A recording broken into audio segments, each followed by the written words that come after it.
Hamisi kelimini bile çeker ediyorduk.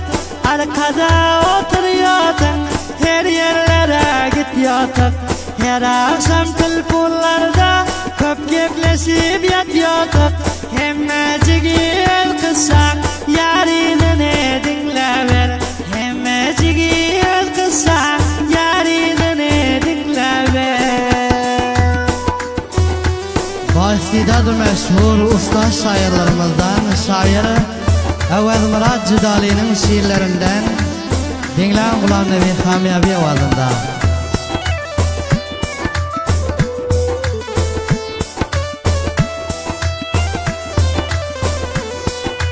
Ağan toyda çağırdın, men sol günü baradım. Senin elinden tutup gül yüzünü göradım. Bir botacık ver deyip yar yanında duradım. Solaydan sözlerine gülemin dinlever. Solaydan sözlerine gülemin dinlever.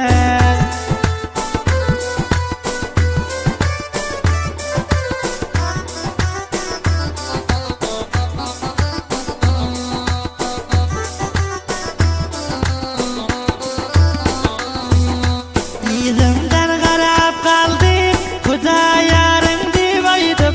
Men seykelden yıkıldım, ağan toyundan kaydım. 8 aylap men yattım, gözgini bağlıp nedip. Yattım şefehanada, inananım dinlever. Yattım şefehanada, inananım dinlever.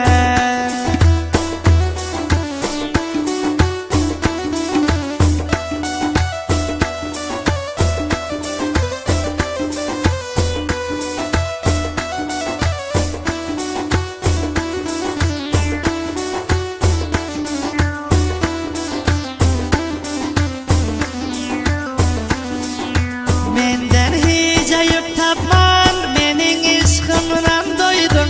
Birden yüzüne verip başka birini söyledin. Sen ölgen avrat bolup meni bir yolda koydun. Özün bir vefa boldun, eden işin anlaver. Özün bir vefa boldun, edenlerden dinlever.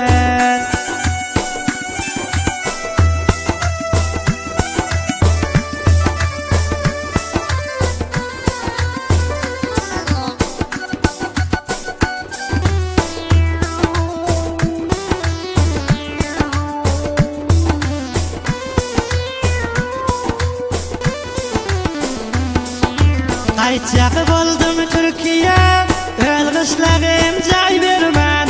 Gördümden dadın bilen, boldu yüreğime arman. Tersimi garap men gaytım, çıda bilmen men durman. Namzadın bilen gördüm, yalan diysen dinlever.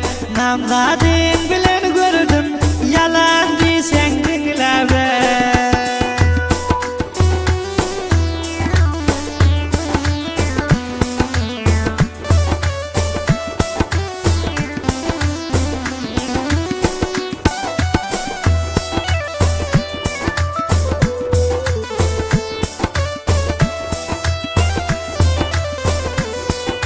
Bardım İran'dan ordun, nara kan ciger dedin. Horluk basıp ağladım, ağlama ciger dedin. İndi seni ne deyin, barıp ölgeni söyledin. Yarnama hata gördün, cevap verip dinlever. Yarnama hata gördün, cevap verip dinlever.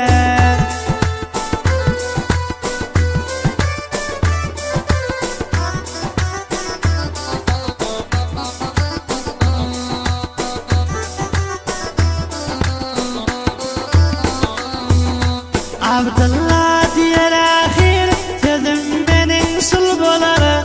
Her bir işte bir görasan, senin ağlatın gelir.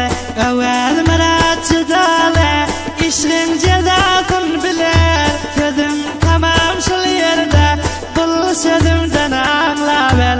Sözüm tamam sul yerde, geçti bitirdi